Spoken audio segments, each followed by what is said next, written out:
नमस्कार, मैं हूं ब्रजेश कुमार और आप देख रहे हैं हमारा खास कार्यक्रम मुखिया जी मैदान में। आज इसी क्रम में हम मौजूद हैं कल्याणपुर पंचायत में। हमारे साथ बात करने के लिए उपस्थित है राजेश कुमार सिंह जी, जो कि इस बार बिघना देवी जी प्रत्याशी हैं, लेकिन उनको थोड़ा सा पहली बार माइक पे बोलने में हिचकिचाहट हो रहा है, इसलिए हमारे साथ बात करेंगे उनके प्रतिनिधि राजेश कुमार सिंह जी, जो कि पहले कल्याणपुर पंचायत का एज ए मुखिया प्रतिनिधित्व कर चुके हैं। तो सर, सबसे पहले आपका बहुत बहुत स्वागत है हमारे चैनल पर। धन्यवाद। सबसे पहला चूँकि आप पहले मुखिया रह चुके हैं, पिछले बार भी जब से रिजर्व हुआ है प्रतिनिधित्व तो कहीं ना कहीं आप ही के हाथ में है। वो अलग बात है कि पिछले बार प्रत्याशी कोई और था, इस बार प्रत्याशी कोई और है। माहौल क्या कह रहा है इस बार कल्याणपुर पंचायत का? इस बार भी हमारे प्रत्याशी बिघना देवी का विजय होगा, हर हाल में होगा, और इसके लिए हम लोग क्लियर हैं कि जीतेंगे ही हम लोग, हमारी प्रत्याशी मुखिया बनेंगी ही।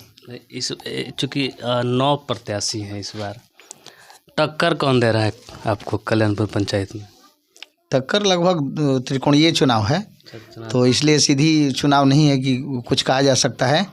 और त्रिकोणीय चुनाव में हम जो पिछले विगत सालों में जो उपलब्धि मिला है, हमको जो मान सम्मान मिला है आम जनता से, वो अब की बार भी अभी भी मिलेगा, इस चुनाव में भी मिलेगा, और लोगों का भरपूर सहयोग प्यार हमेशा मिला है और मिलते रहेगा। कुछ प्रत्याशी कह रहे थे कि काम तो हुआ ही नहीं है, इस पर क्या कहना चाहेंगे आप? वो तो देखने वाली चीज़ है ना, ऐसे कह देना अलग बात है।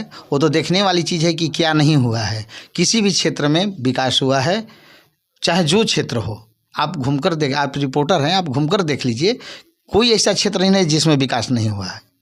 क्योंकि इस बार हर बार का पंचायत चुनाव का माहौल कुछ अलग होता है, समीकरण कुछ और होता है और मुद्दा कुछ और होता है। इस बार किन किन मुद्दों पे आप चुनाव लड़ रहे हैं पंचायत का?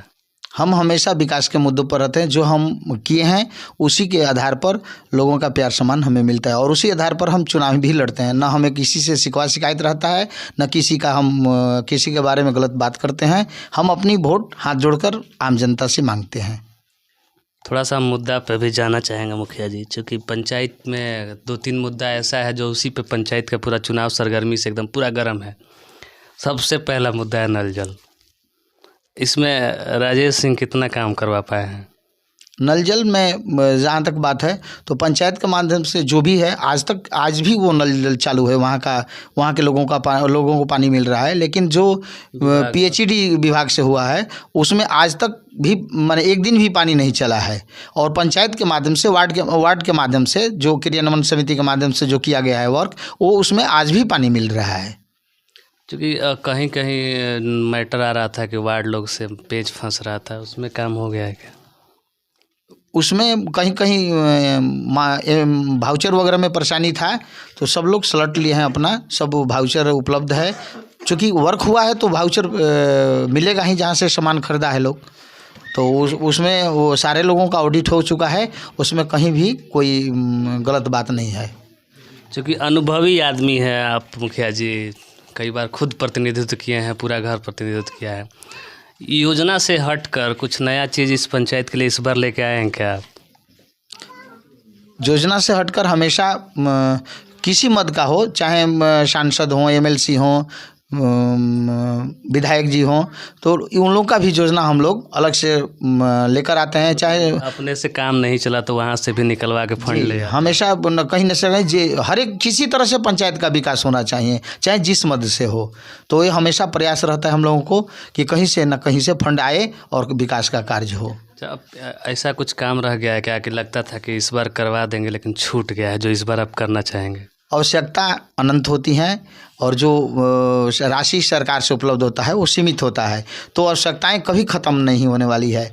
जो पिछला 10 सालों में, विगत 10 वर्षों में उतनी राशि नहीं मिल पाती थी जितना टर्म में कुछ ज़्यादा पैसा आया। अभी इस टर्म में बहुत ज़्यादा पैसा आया। इस तरह से अगर 10 साल मिले तो लगभग पंचायत का हर एक क्षेत्र में विकास संभव है। चूँकि हर एक क्षेत्र में विकास संभव, नल जल का हो गया, विकास हो गया। मुखिया जी, जो ये इंदिरा आवास योजना है, बहुत लोगों का शिकायत है, बहुत पंचायत का, इस पंचायत का तभी हम थोड़ा सा शुरुआत किए हैं, आगे भी करेंगे। इसमें इंदिरा आवास में कल्याणपुर पंचायत कितना आगे रहा है? इंदिरा आवास जब पंचायत के माध्यम से होता था ग्राम सभा के माध्यम से पारित होता था, तो उसमें पारदर्शिता रहती थी। अब लोग सरकार, हाँ, लिस्ट आवास सहायक बहाल हो गए उसमें सरकार के द्वारा। उसमें लगभग पंचायत को दरकिनार कर दिया गया उससे। तो किसको लोग देता है, क्या देता है, कि क्या पैमाना रखता है, उसमें कोई समझने वाली बात नहीं रहती है। पहले कार्यकारिणी से होता था तो कोई ना कोई उस पर आपत्ति करता है। आज कोई वो आपत्ति देने वाला नहीं है। हमारा पक्का मकान है तो हमको मिल रहा है, किसी का कच्चा मकान भी नहीं है तो उसको। पहले मुखिया जी लोग के माध्यम से कराते थे, अब जब नहीं हो रहा है तो मुखिया जी लोग को ही ब्लेम कर रहे हैं। कोई इंटरफेयर नहीं करता है उसमें। मुखिया का कोई रोल ही नहीं है कि इंटरफेयर करेगा, क्योंकि वो जाहिर सी बात है कि मुखिया का रोल है। लोग इंटरफेयर कर, लोग कह रहे हैं कि मुखिया जी तो एगो दिला ही नहीं खान। तो लोग आम जनता में यही भावना है कि वो मुखिया जी के ही माध्यम से होता है, लेकिन हकीकत है, सत्य है ये कि आज वो उस तरह का कोई इंदिरा आवास मुखिया में उसका कोई रोल नहीं है जो मुखिया प्रभावित कर सके किसी भी इंदिरा आवास सहायक को या बीडीओ को। तो इसलिए वो लोग किस पैमाने पर चयन लोग करता है, समझ से बाहर होता है। कार्यकारिणी के समिति के बैठक में आवाज़ उठाने पर लोग उस बात को अनदेखा कर देता है, दबा देता है लोग। मुखिया जी लोग का बात भी अनदेखा हो रहा है, ये सबसे बड़ा सोचने वाला बात है। एक आखिरी सवाल मुखिया जी, आखिरी नहीं कर रहे, इसके बाद एक दो और सवाल पूछेंगे। इस बार जो अगर आप चुनाव जीत जाते हैं तो सबसे पहले कौन सा काम अपने पंचायत के लिए शुरुआत करेंगे? कुछ गांव ऐसा है जो कच्ची सड़क आज भी है। अगर आज के समय में कोई गांव, कोई टोला, कोई मोहल्ला अगर पक्की सड़क से नहीं जुटे तो उस सब तो गांव है आपके यहाँ है जिसका आधा रोड बना हुआ है, आधा नहीं बना हुआ है। सत्य बात है। तो सबसे प्राथमिकता यही रहेगी कि जो गांव कटा हुआ है, 4 माह बरसात के दिनों में कट जाता है, सबसे पहली प्राथमिकता वहीं की रहेगी। और बाकी बहुत सारा गांव है जिसमें कोई काम नहीं है, पूरा काम हो चुका है, गली नाली वगैरह रोड का। वो गांव चूंकि हाईलाइटेड था, मुझे भी वो मामला सामने आया था जी। तो वो सबसे फर्स्ट प्राथमिकता पर है। और कुछ गांव ऐसा है जहां अभी भी नली वगैरह, पानी वगैरह की, चूँकि ताल तलैया लोग घर बना लिए हैं, खेत बना लिए हैं, तो उस स्थिति में पानी की निकासी नहीं हो पा रही है, तो उसकी प्राथमिकता रहेगी। अभी तो जल जीवन हरियाली में सफाई का प्रावधान है, वो आपके क्षेत्र में नहीं आता है क्या?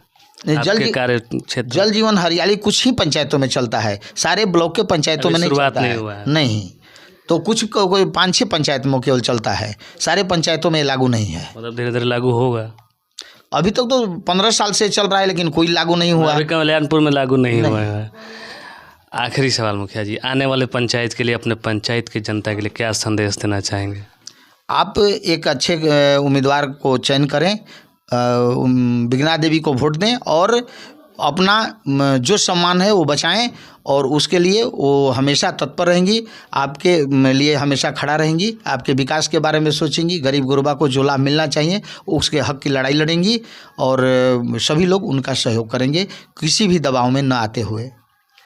चूँकि राजेश सिंह जी कह रहे हैं कि इस बार बिगना देवी को वोट करिए। आप बने रहिए हमारे साथ, हम फिर मिलेंगे आपसे किसी अन्य क्षेत्र में।